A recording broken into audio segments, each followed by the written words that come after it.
That's all you got to do. You can remove the two at the bottom if you need to.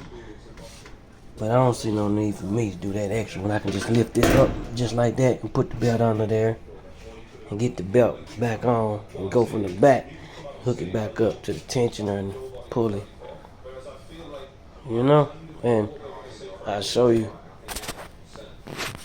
when I'm done with that. I'll show you when I get it back together.